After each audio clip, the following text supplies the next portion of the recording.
Salam alaikum wa rahmatullah. Bienvenue à tous.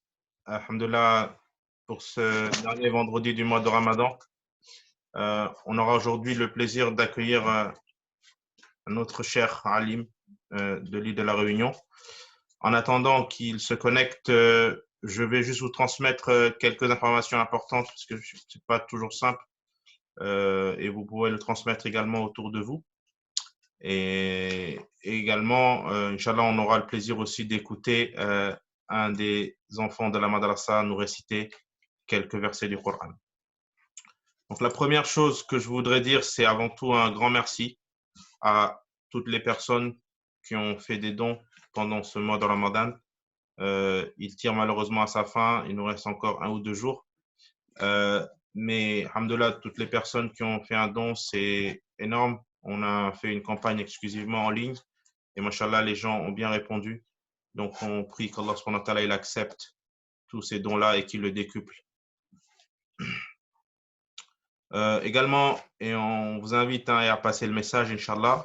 Aujourd'hui à 19h30, comme vous savez, il y a un programme qui, depuis le début du mois de Ramadan, les imams lisent un juz du Coran avec beaucoup de qari. Il y a eu 43 qari différents qui ont participé, Mashallah. Allah les accepte tous.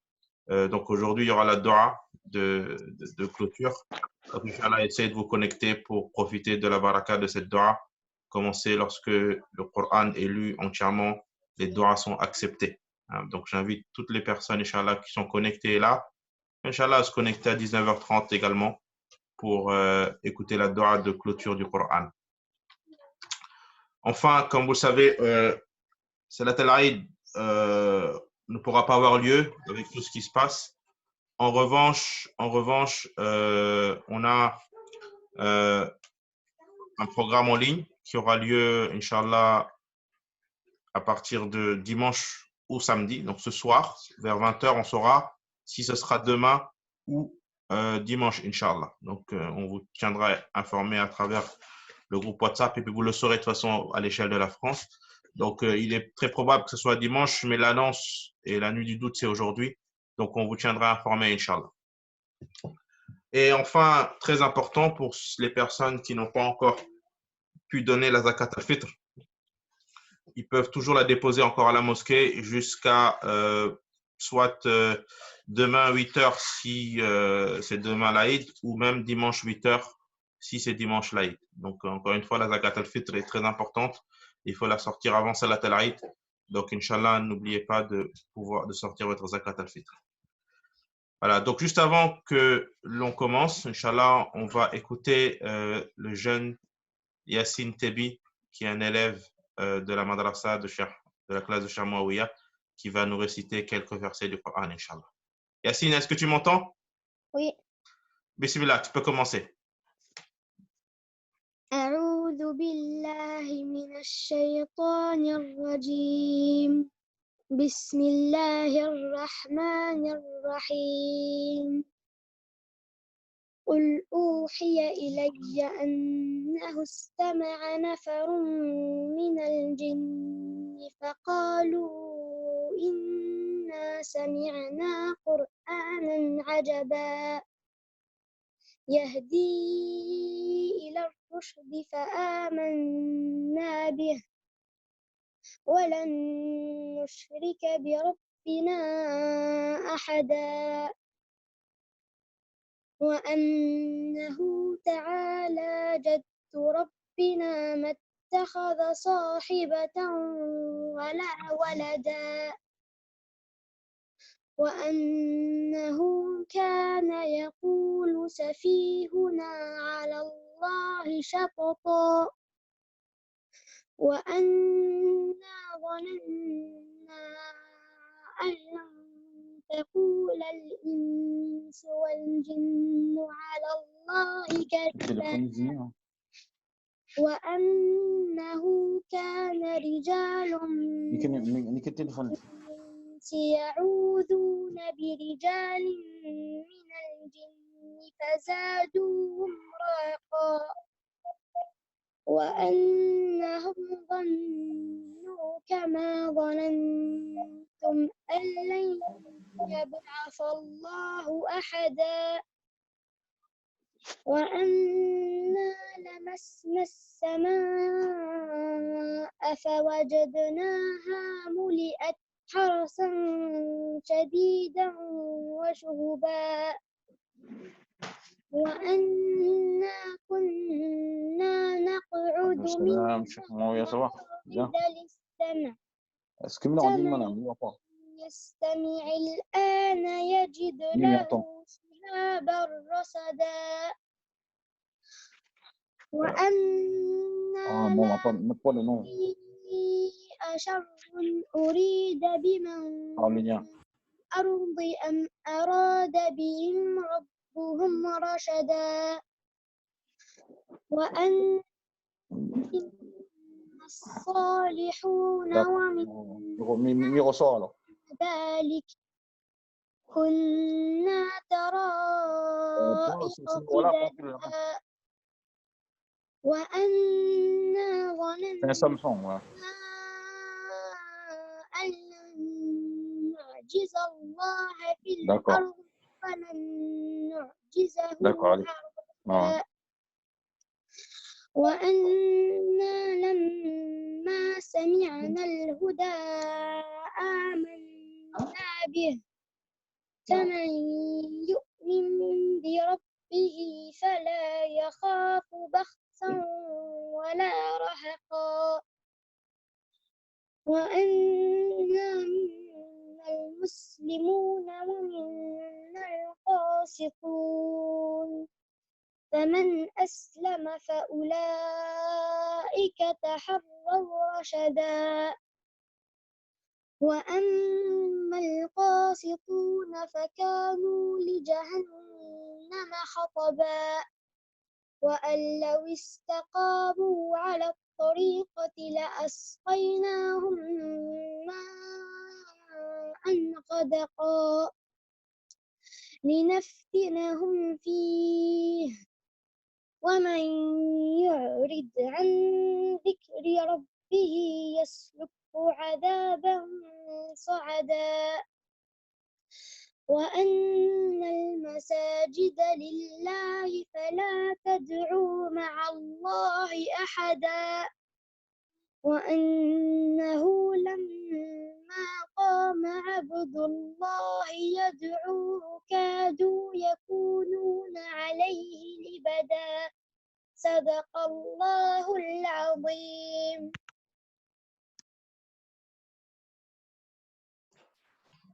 Jazakallah khair Yassine, Masha'Allah, Masha'Allah, Allah accepte, Masha'Allah Yassine Tebi qui est un jeune de la madrasa. Alors, je pense que Cheikh, il s'était connecté, mais il s'est déconnecté à nouveau. Le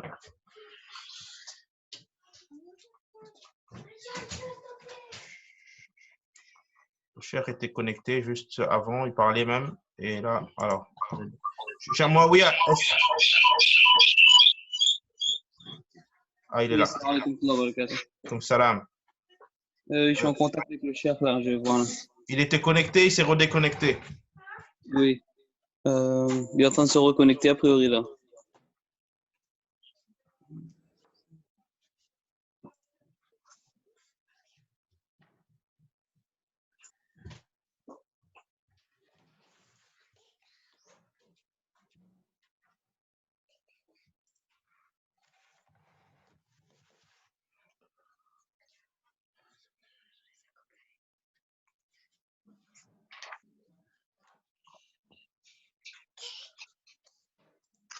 Alors, salam alaikum. Alaikum salam, cher. Vous nous entendez? Est-ce que vous m'entendez, vous? Oui, on vous entend. Marhaban, bienvenue. Et merci de nous accorder ce temps.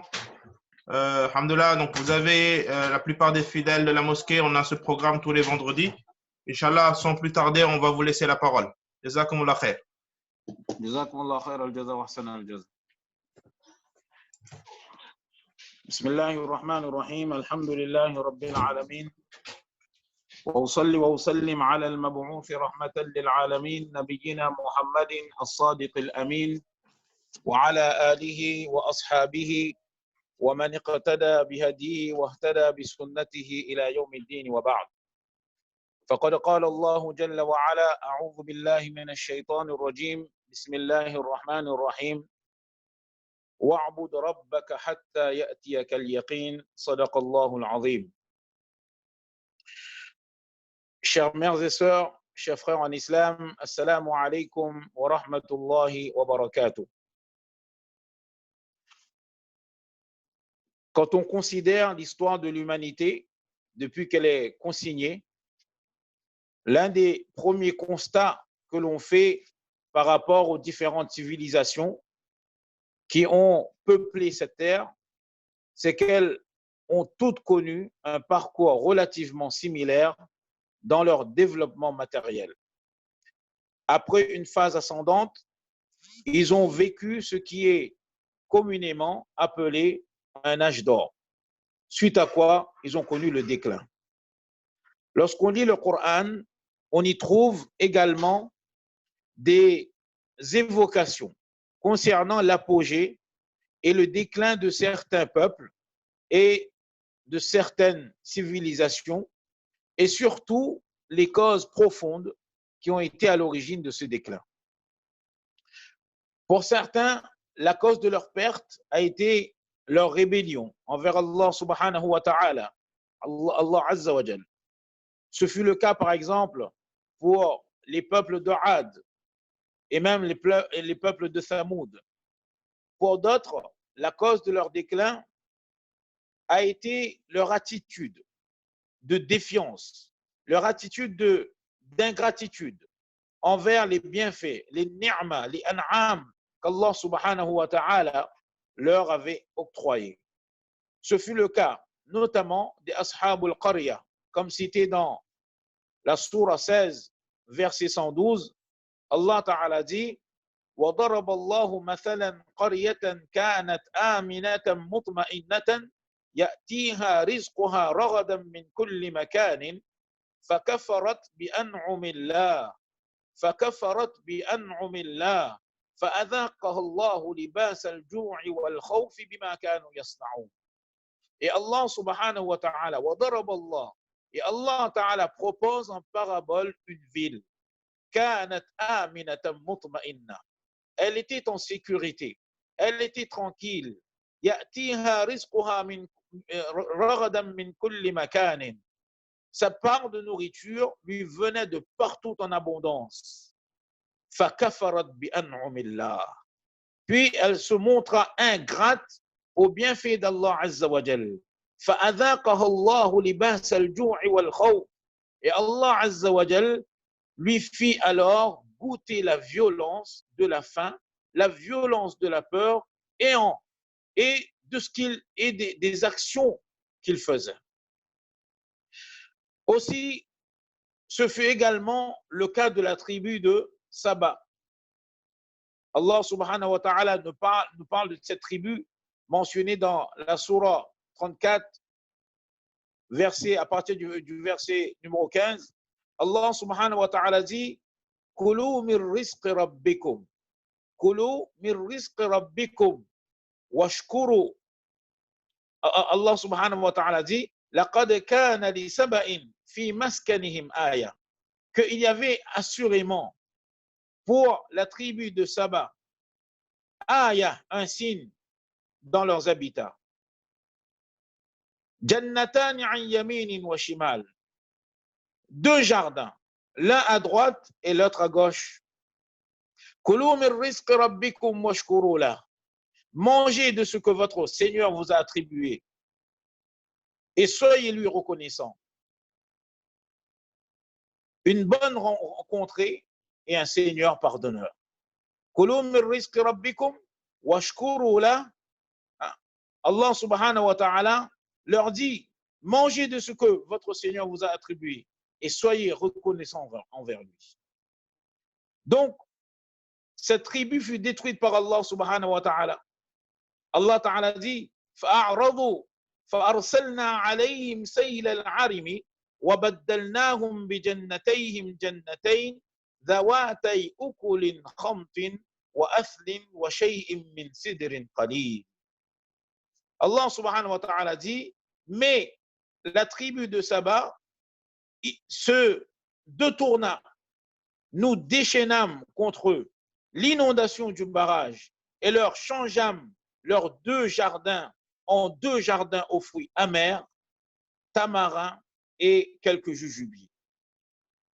Ainsi, chers mères et sœurs, chers frères en islam, ce processus d'ascension, ce processus d'apogée et ce processus de déclin que l'on constate au niveau de l'histoire de l'humanité, eh bien, on le trouve également à l'échelle individuelle.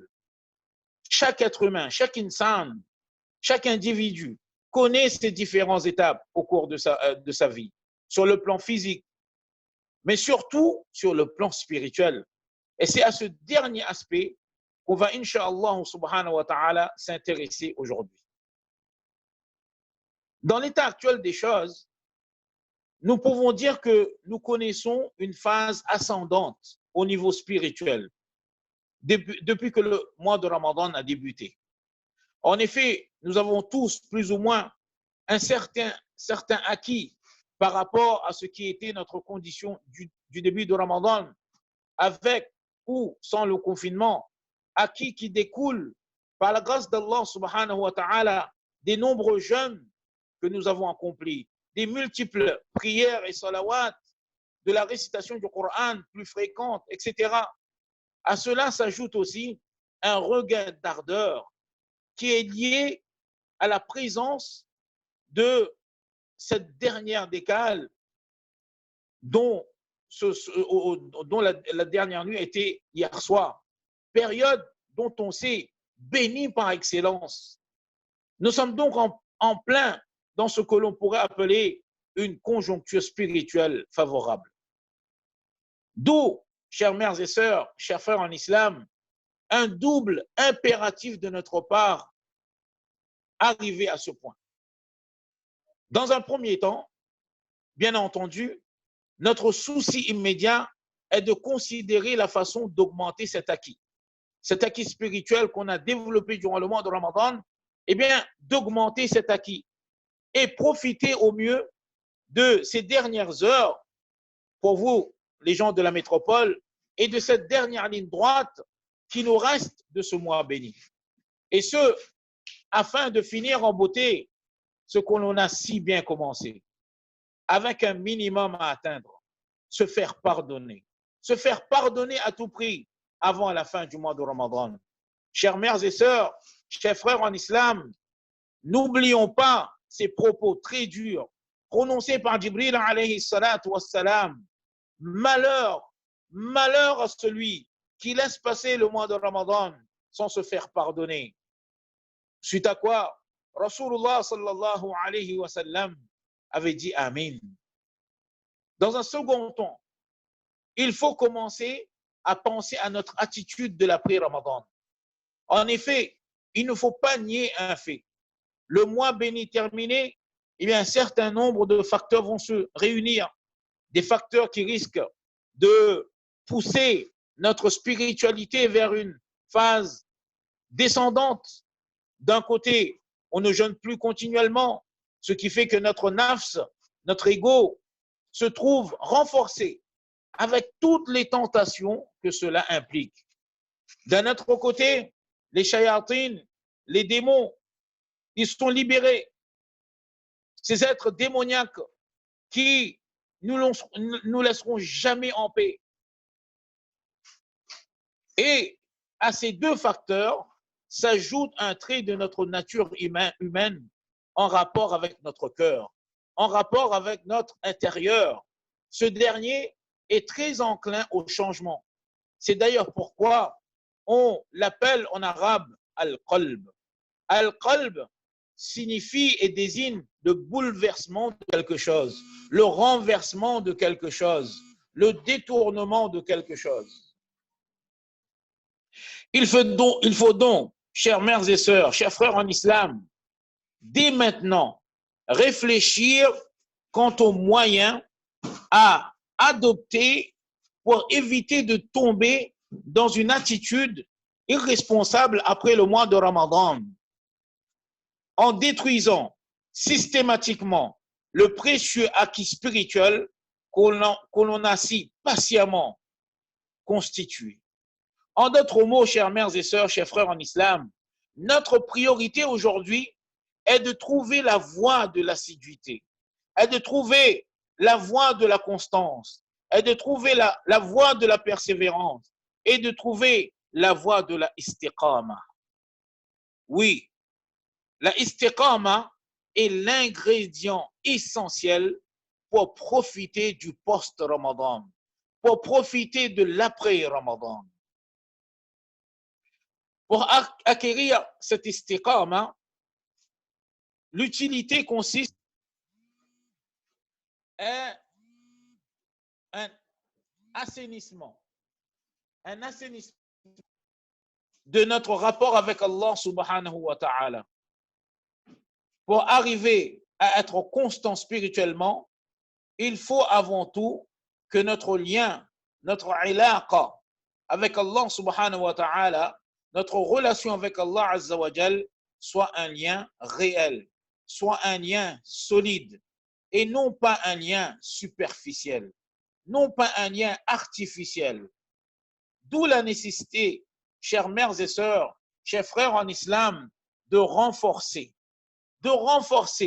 et de raffermir notre imam, de raffermir notre foi, de raffermir notre côté spirituel. Chères mères et sœurs, chers frères en islam, les directives et les méthodes et les indications que l'on peut trouver dans le Coran, que l'on peut trouver dans la Sunna à ce sujet sont assez nombreuses. Les ulama et kiram, les savants de l'islam, les gens de la science, pour renforcer et raffermir notre iman, pour raffermir notre foi, pour raffermir notre relation intime avec Allah Azza wa Jal, nous indique une démarche, mais pas n'importe quelle démarche, une démarche en 3 étapes. Une démarche en 3 étapes qui consiste, numéro 1, en premier lieu, d'abord en un conditionnement moral à effectuer. Un conditionnement moral à travailler. Ensuite, la deuxième chose, la deuxième étape, eh bien, une pratique à adopter. Et enfin, la troisième, une culture à développer. En ce qui concerne le conditionnement moral, eh bien, il s'agit pour nous de développer et de garder confiance en la justesse et la véracité de la voie que l'on suit et du dîn auquel on adhère. Il est en effet évident qu'autant on aura confiance en la rectitude de la voie, sirat mustaqim, que l'on suit, et en la présence de notre succès au bout de celle-ci, autant il sera aisé d'y rester attaché. Ce qui implique, chères mères et sœurs, chers frères en islam, que l'on ne doit jamais perdre espoir en l'aide et l'assistance d'Allah Azza wa Jal. Même lorsqu'on trouve que celle-ci tarde à venir. J'insiste énormément là-dessus, parce qu'il arrive que parfois, quand on regarde la situation des musulmans dans le monde et aussi la situation actuelle, la crise sanitaire que nous confrontons aujourd'hui, on peut être amené à se poser des questions et on peut même parfois être pris par le doute. Dans ces moments de questionnement, nous devrions garder à l'esprit que pour le croyant et la croyante, cette vie présente, ce dunya, est une étape de son existence couverte par une succession d'épreuves et non pas une finalité en soi, non. Et vous savez bien que ceux qui ont été les plus durement éprouvés dans ce monde, dans ce dunya, dans ce bas monde, ont été ceux qui étaient les plus proches d'Allah subhanahu wa ta'ala. les Anbiya alayhimus salatu wassalam, les messagers d'Allah, salawatullahi wa salamu alayhim. Et sur ce point précis, il y a un passage dans le Coran qui doit nous interpeller. Allah subhanahu wa ta'ala nous dit أَفَحَسِبْتُمْ أَن تَدْخُلُوا الْجَنَّةَ وَلَمَّا يَأْتِكُمْ مَثَلُ الَّذِينَ خَلَوْا مِنْ قَبْلِكُمْ مَسَّتْهُمُ الْبَأْسَاءُ وَالضَّرَّاءُ وَزُلْزِلُوا حَتَّى يَقُولَ الرَّسُولُ وَالَّذِينَ آمَنُوا مَعَهُ مَتَى نَصْرُ اللَّهِ أَلَا إِنَّ نَصْرَ اللَّهِ قَرِيبٌ. أَفَحَسِبْتُمْ أَن تَدْخُلُوا الْجَنَّةَ.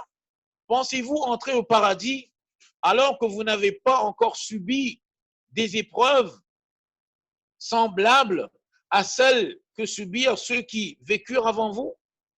Massathumul ba'sa wad-darra, misère et maladie les avaient touchés. Wazulzilu, ils furent secoués. Hatta yaqul ar-rasul walladhina amanu ma'a, jusqu'à ce que le messager et avec lui ceux qui avaient cru se fussent écriés Mata nasrullah, quand viendra le secours d'Allah Azza wa Jal? Allah, Allah, inna nasrallahi qarib. Le secours d'Allah Ta'ala est sûrement proche. Chers mères et sœurs, chers frères en islam, selon certains ulama et kiram, ce verset avait été révélé au cours de l'expédition de Ahzab, de la bataille du fossé, où les Sahaba radiyallahu ta'ala anhum étaient rudement et durement éprouvés. Allah subhanahu wa ta'ala leur avait alors rappelé que ceux qui les avaient précédés avaient eux connu des épreuves si terribles qu'il en avait arrivé à un point où les mu'minines, où les croyants et le messager lui-même s'impatientaient par rapport à la venue de l'aide d'Allah Azza wa Jal. Par ailleurs, on ne doit pas oublier que dans le cas d'un messager, comme Moussa alayhi salatu wassalam, lorsqu'il avait invoqué Allah subhanahu wa ta'ala en compagnie de son frère Haroun alayhi salatu wassalam en ces termes, Rabbana tmis ala amwalihim washdud ala qulubihim. Allah subhanahu wa ta'ala parle du dua évoqué par Moussa alayhi salatu wassalam. Rabbana tmis ala amwalihim washdud ala qulubihim fala yu'minu hatta yaraw al-'adhab al-alim. Allah subhanahu wa ta'ala parle de ce dua évoqué par Moussa alayhi salatu wassalam, que ô notre Rabb, ô notre Seigneur, innaka atayta fir'auna wa mala'ahu zinatan wa amwalan fil hayati dunya rabbana liyudillu an sabilik. Ô notre Seigneur, tu as accordé à Pharaon et ses notables des parures et des biens dans la vie présente de ce dunya. Et voilà, ô notre Seigneur, qu'avec cela, liyudillu an sabilik, ils égarent les gens loin de ton sentier. Rabbana tmis ala amwalihim washdud ala qulubihim fala yu'minu hatta yaraw al-'adhab al-alim. Ô notre Seigneur, anéantis leurs biens, endurcis leur cœur. Washdud ala qulubihim. Pourquoi? Fala yu'minu, parce qu'ils ne croiront plus. Hatta yaraw al-'adhab al-alim, jusqu'à ce qu'ils aient vu le châtiment douloureux d'Allah subhanahu wa ta'ala. Et voilà la réponse, chères mères et sœurs, chers frères, que Moussa alayhi salatu wassalam et son frère Haroun alayhi salatu wassalam reçoivent d'Allah subhanahu wa ta'ala. Allah ta'ala leur dit قال قد أجيبت دعوتكما فاستقيما ولا تتبعان سبيل الذين لا يعلمون. الله أكبر.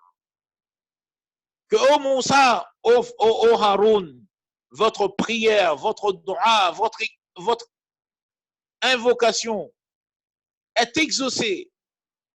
Restez tous deux quand même sur le droit chemin. Fastaqima wala tattabi'an sabila alladhina la ya'lamun. Et ne suivez point le sentier de ceux qui ne savent pas. Ce qu'il faut souligner ici, c'est que selon certains commentateurs du Coran, mufassirin du Coran, la concrétisation du dua de Moussa. Écoutez, chers mères et sœurs, chers frères en islam, la concrétisation du dua de Moussa alayhi salatu wassalam et de son frère Haroun alayhi salatu wassalam. Et pourtant, ces deux sont des Anbiya alayhi salatu wassalam, des êtres choisis par Allah subhanahu wa ta'ala pour la guider de leur peuple. Eh bien, la concrétisation de ce dua se fera quand? Se fera 40 ans plus tard. 40 ans après l'invocation de deux illustres Anbiya alayhi salatu wassalam, messagers d'Allah azza wa jal, 40 ans durant lesquels le peuple de Moussa alayhi salatu wassalam vont continuer à subir l'oppression, vont continuer à subir le zulm d'un des pires tyrans que la terre n'ait jamais porté. Bref, ce qu'il ne faut surtout pas faire, c'est de se laisser influencer par les conditions apparentes de ce monde matériel. Le musulman doit, dans la mesure du possible, éviter d'avoir une attitude impulsive. Il doit tout au contraire toujours considérer, analyser et méditer les événements qui se déroulent autour de lui et avec du recul. C'est ce qui ressort notamment de ce verset du Coran dans lequel Allah subhanahu wa ta'ala nous dit La yaghurrannaka taqallubu alladhina kafaru fil bilad. لا يغرنك تقلب الذين كفروا في البلاد متاع قليل ثم مأواهم جهنم. Allah subhanahu wa ta'ala dit que ne t'abuse point la versatilité pour la prospérité dans le pays de ceux qui sont infidèles, ceux qui ne croient pas en Allah azza wa jal. Piètre jouissance. Qalil, mata'un qalil, piètre jouissance, thumma ma'wahum jahannam, puis leur refuge sera l'enfer. Wa bi'sal mihad, et quelle détestable couche, quelle détestable demeure.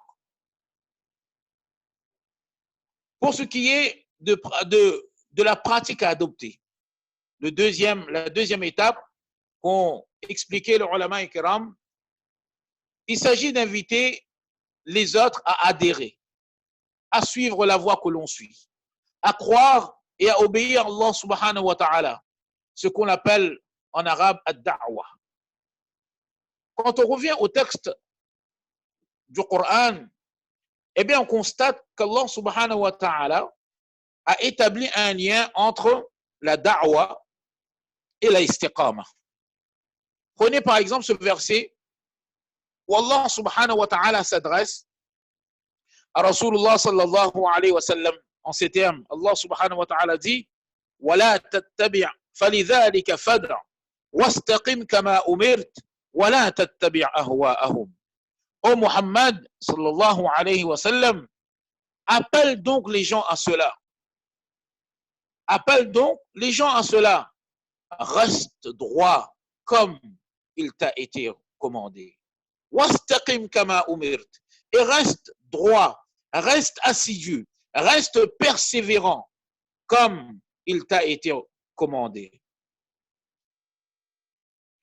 Les ulama et kiram expliquent ce lien en disant qu'un ruh, qu'une âme qui se veut être attachée à Allah subhanahu wa ta'ala, si elle n'est pas active ou proactive, connaît rapidement de la stagnation.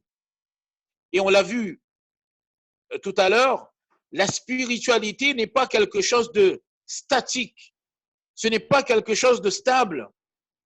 Elle est animée par une dynamique constante, par un certain dynamisme et une stagnation de la spiritualité est, dans ces conditions, systématiquement synonyme de déclin.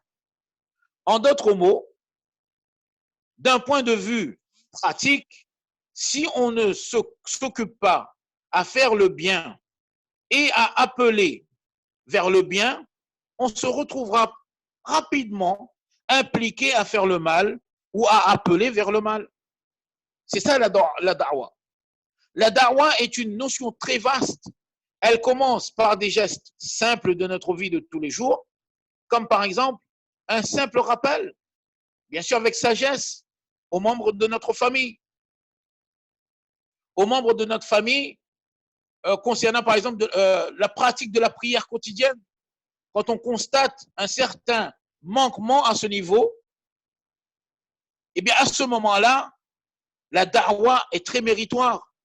Et n'oublions jamais que la meilleure da'wa vers l'islam que nous pouvons produire consiste à adopter un comportement et une attitude dans notre vie de tous les jours qui soit en conformité avec les principes de l'éthique musulmane.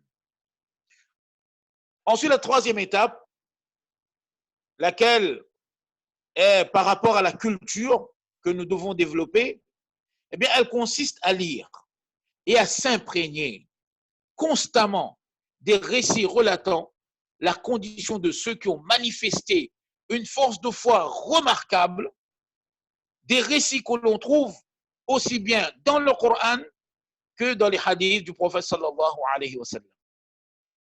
On a par exemple beaucoup à apprendre et à retirer en méditant les récits de Sayyidina Ibrahim alayhi salatu wa salam, dont les premiers propos, lorsqu'il fut jeté dans l'immense brasier de Namroud, ont été Hasbi Allah wa ni'mal wakil. Allah Azza wa Jal me suffit. Allah Ta'ala est mon meilleur garant. Ou encore de l'attitude des sorciers qui avaient affronté Moussa alayhi salatu wa salam après leur conversion, lorsque Pharaon va les menacer des pires supplices. S'ils ne renient pas leur iman, ils vont lui donner cette réponse incroyable. قالوا لن نؤثرك على ما جاءنا من البينات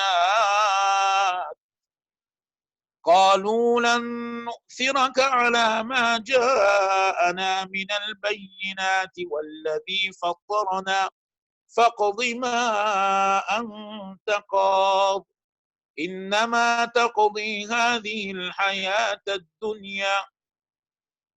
Par celui qui nous a créés, dirent-ils, nous ne te préférons jamais à ce qui nous est parvenu comme preuve évidente. فَقَضِ مَا أَنْتَ قَاضٍ. Décrète, ô Pharaon, dont ce que tu as décrété. إِنَّمَا تَقْضِي هَذِهِ الْحَيَاةَ الدُّنْيَا. Tes décrets ne touchent que cette présente vie. Et le Coran, chers mères et sœurs, chers frères en islam, le Coran et les hadiths regorgent de tels récits. La lecture et l'étude de ce genre d'histoire peut nous paraître sans doute, peut-être, d'après notre niveau de spiritualité, sans importance. Et pourtant, c'est quelque chose d'essentiel. C'est quelque chose de vital, comme en témoignent ces propos d'Allah subhanahu wa ta'ala qui s'adressent à son bien-aimé prophète Muhammad sallallahu alayhi wa sallam. Allah subhanahu wa ta'ala dit وَكُلًّا نَقُصُّ عَلَيْكَ مِنْ أَنْبَاءِ الرُّسُلِ مَا نُثَبِّتُ بِهِ فُؤَادَكَ وَجَاءَكَ فِي هَذِهِ الْحَقُّ وَمَوْعِظَةٌ وَذِكْرَى لِلْمُؤْمِنِينَ. Et tout ce que nous te racontons des récits des messagers, مَا نُثَبِّتُ بِهِ فُؤَادَكَ, c'est pour en raffermir ton cœur. Et de ceux-ci est venue la vérité, ainsi qu'une exhortation et un appel aux croyants. Chers mères et sœurs, chers frères en islam, nous voyons donc ces trois moyens qui peuvent nous aider à trouver la voie de la istiqama, de la constance, de l'assiduité, de la persévérance. Bien entendu, ce ne sont pas les seuls, mais au moins cela peut constituer un point de départ pour nous, car ils sont relativement aisés à adopter. Ces moyens, chers mères et sœurs, chers frères en islam, on doit évidemment les accompagner de nos du'as, de nos invocations adressées à Allah subhanahu wa ta'ala, en nous inspirant par ce précieux du'a de Rasulullah sallallahu alayhi wa sallam. Allahumma thabbit, Allahumma ya muqallib al-qulub, thabbit qalbi ala dinik. Ô celui qui fait basculer le cœur, raffermis mon cœur sur ta religion. Chers mères et sœurs, chers frères en islam, il faut savoir pertinemment que la baisse de notre vitalité spirituelle, de notre ardeur spirituelle, que l'on constate souvent immédiatement après le mois de Ramadan, s'explique aussi par l'influente détermination dont nous faisons présent l'objet de la part de notre ego, de la part de notre nafs, lequel, il faut le rappeler, avait été affaibli par la pratique du jeûne et des shayatines, les plus démoniaques d'entre eux ont perdu leur liberté d'action durant le mois de Ramadan.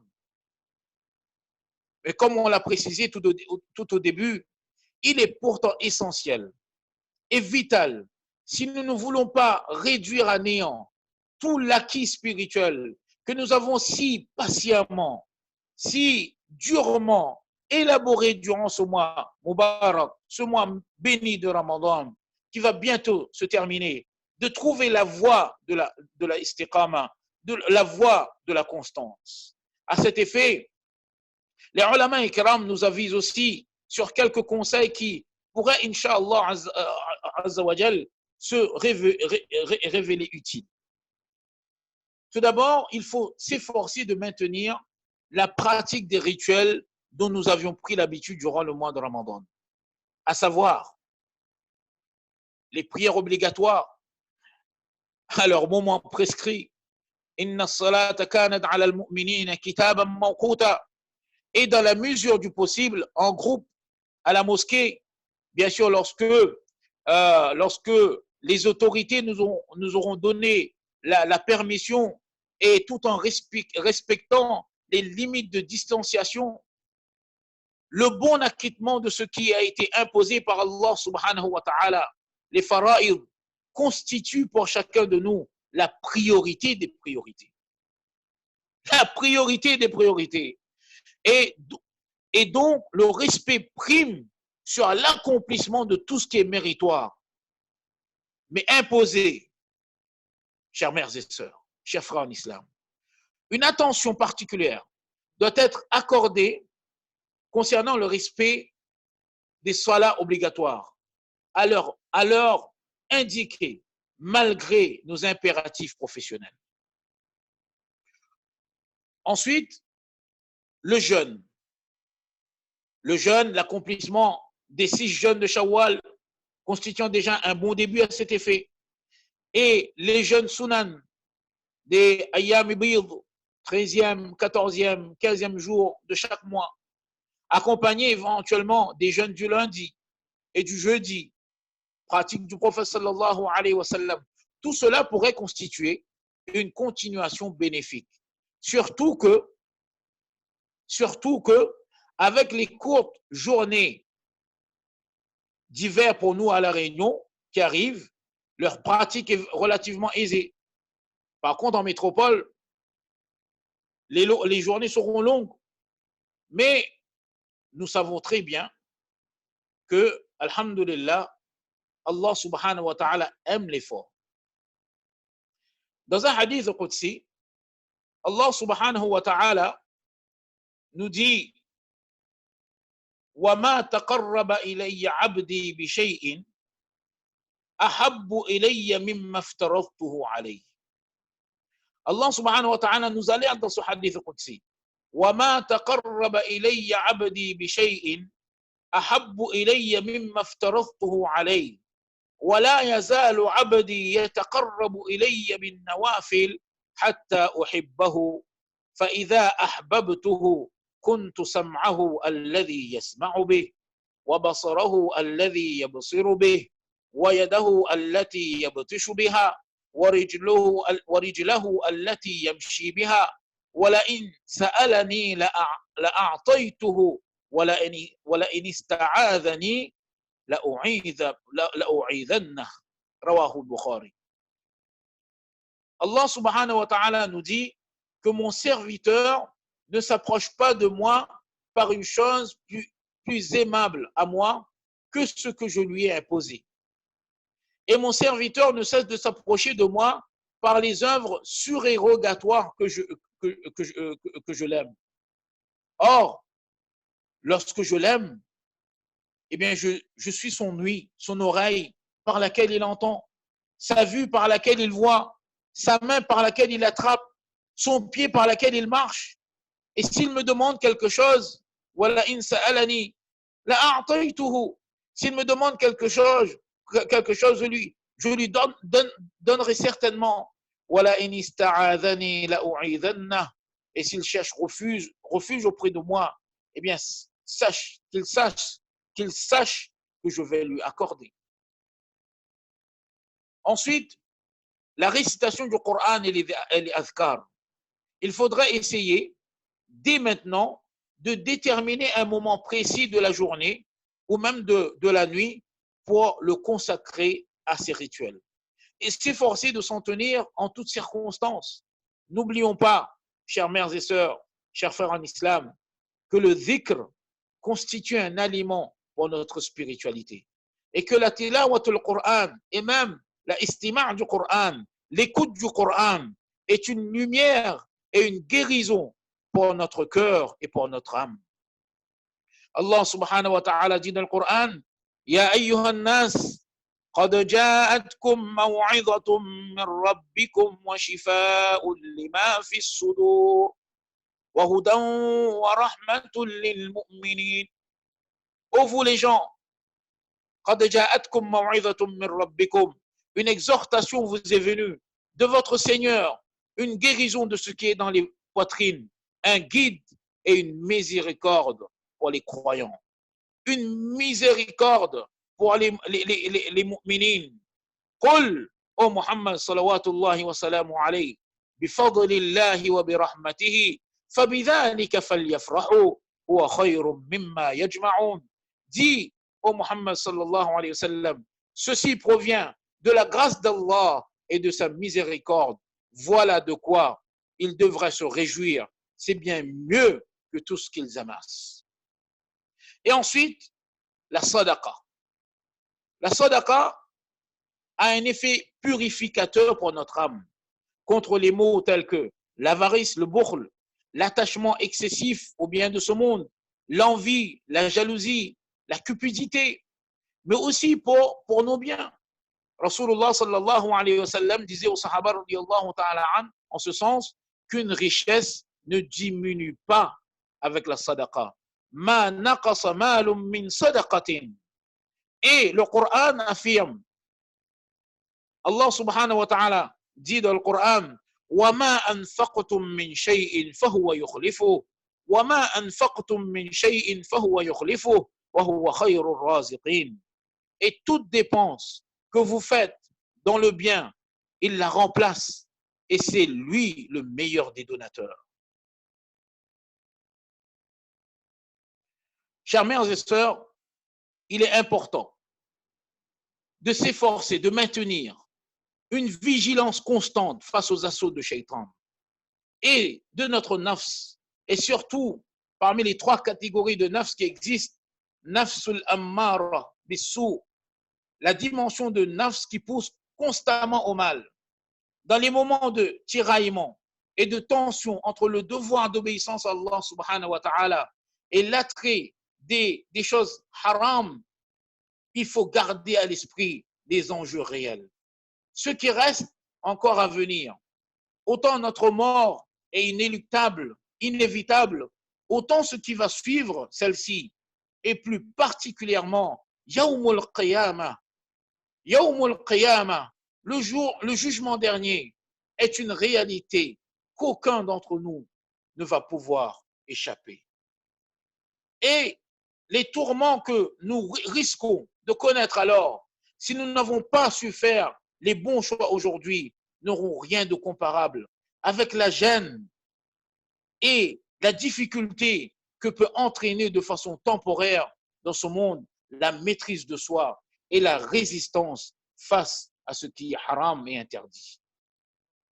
Il faut essayer aussi de créer autour de nous un environnement propice, un environnement favorable à l'obéissance d'Allah subhanahu wa ta'ala. Durant le mois de Ramadan, le fait que tout le monde jeûne ensemble, eh bien, facilite grandement l'accomplissement de ce rituel.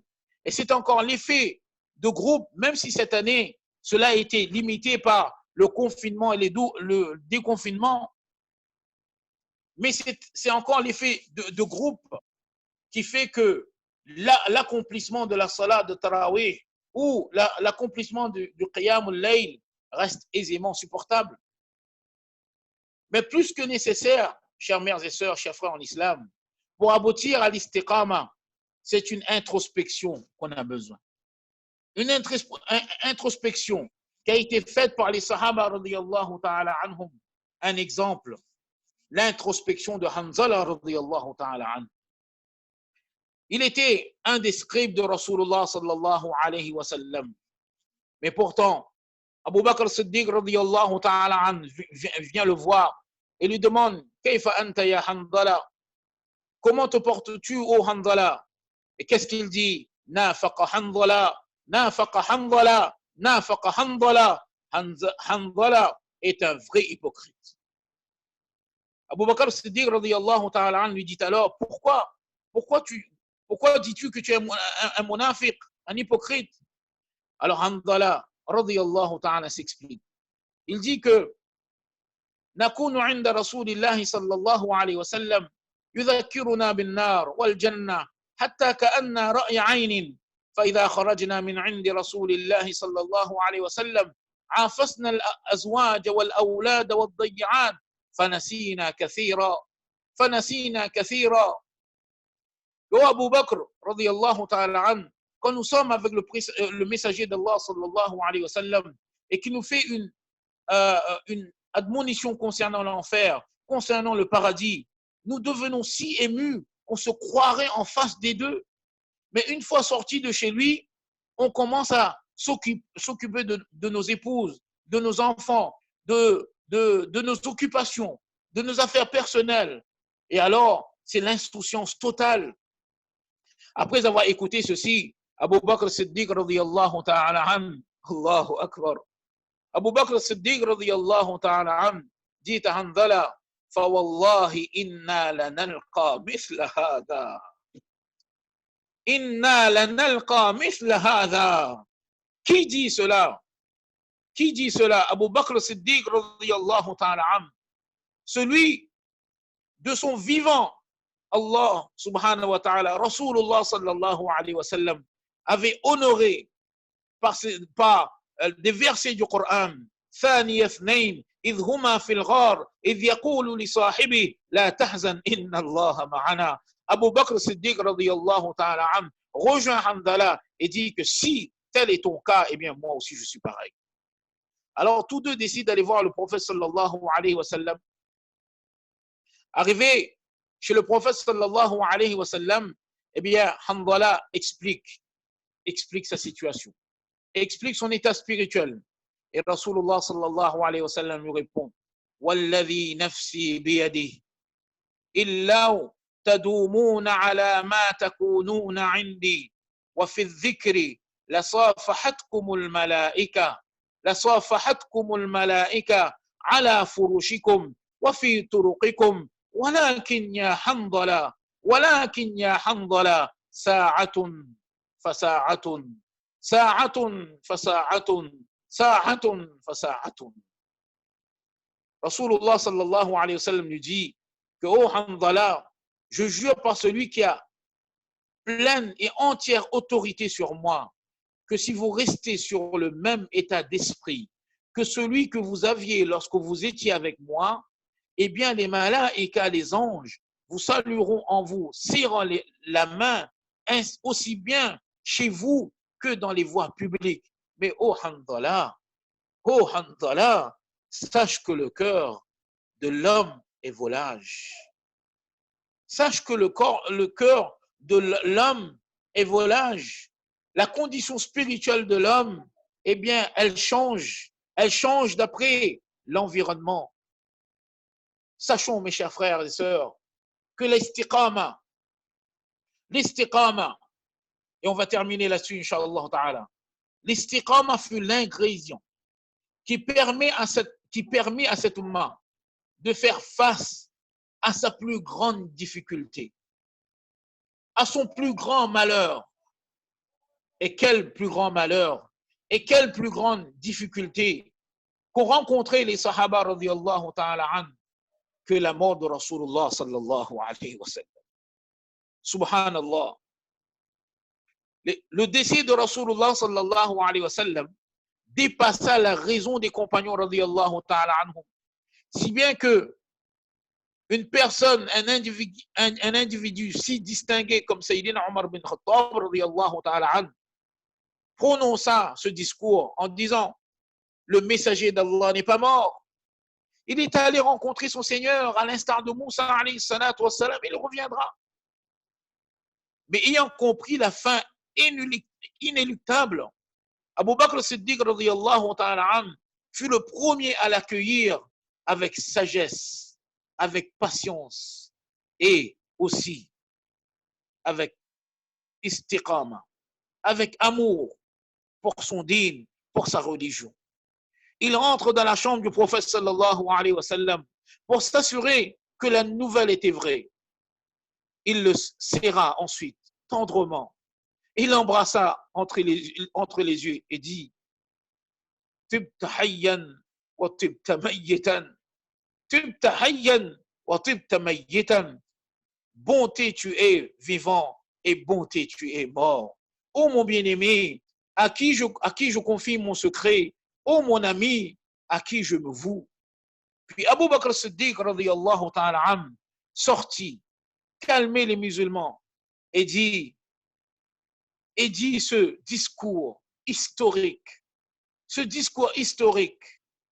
Man kana ya'budu Muhammadan fa inna Muhammadan qad mat. Wa man kana ya'budu Allah fa inna Allah hayyun la yamut. Quiconque adorait Muhammad sallallahu alayhi wa sallam, qu'il sache que Muhammad est mort. Et quiconque adore Allah azza wa jal, qu'il sache qu'Allah subhanahu wa ta'ala est vivant. Hayyun la yamut. Allah ta'ala ne meurt jamais. Il récita ensuite la parole d'Allah: Wa ma Muhammadun illa rasul qad khalat min qablihi ar-rusul afa in mata aw qutila inqalabtum ala a'qabikum wa man yanqalim ala aqibayhi falan yadurra Allah shay'a wa sayajzi Allahu ash-shakirin. Muhammad n'est qu'un messager. Des messagers avant lui sont passés. S'il meurt ou il est tué, retournerez-vous sur vos talons? Le mois de Ramadan va bientôt nous quitter. Allah subhanahu wa ta'ala ne sera plus présent. L'ambiance du mois de Ramadan ne sera plus présente. Allah subhanahu wa ta'ala n'est pas présent. L'ambiance de l'iftar ne sera plus présente. Allah subhanahu wa ta'ala ne sera pas présent. Les efforts qu'on a fait pour invoquer Allah subhanahu wa ta'ala durant les qiyamul layl, Allah subhanahu wa ta'ala était présent. Le même Allah subhanahu wa ta'ala sera présent en dehors du mois de Ramadan.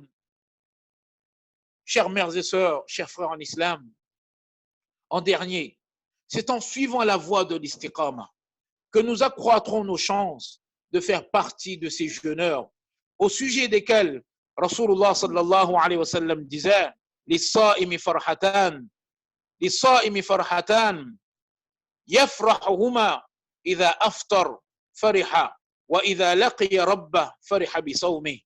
Pour le jeûneur, il y a deux moments de joie. Le premier, c'est lorsqu'il met un terme à son jeûne. Le second, c'est lorsqu'il rencontrera son Seigneur. Lorsqu'il rencontrera son Rabb, il se réjouira alors à cause de son jeûne. Qu'Allah subhanahu wa ta'ala accepte nos jeûnes. Qu'Allah ta'ala accepte nos prières. Qu'Allah ta'ala accepte nos prosternations. Qu'Allah ta'ala accepte nos ibadat. Qu'Allah subhanahu wa ta'ala accepte nos récitations du Coran. Qu'Allah ta'ala accepte nos repentirs. Hein, qu'il raffermisse notre foi, notre iman et nous guide tous vers la voie de la constance. Wa akhiru da'wana anil hamdulillahi rabbil alamin. Jazakallahu khair, Cheikh. Barakallahu fikum. Wa iyyakum, wa iyyakum. Jazakallahu khair. Un grand merci, alhamdulillah. Inch'Allah, comme vous voulez rappeler en début de session, alhamdulillah, on a un autre programme aujourd'hui à 19h30 pour la clôture de la lecture du Coran. Donc, Inch'Allah, on invite toutes les personnes qui se sont connectées à également, alhamdulillah, se connecter pour profiter, alhamdulillah, de ces derniers moments de Ramadan. Et on saura à la fin de la session si l'Aïd al-Fitr aura lieu le dimanche 24 mai ou le samedi 23 mai, Inch'Allah. Donc, on remercie tout le monde, Inch'Allah, et on vous dit à tout à l'heure, Inch'Allah, pour la dua de Khatm al-Quran. Jazakumullahu khair. Wassalamu alaikum wa rahmatullahi ta'ala wa barakatuh.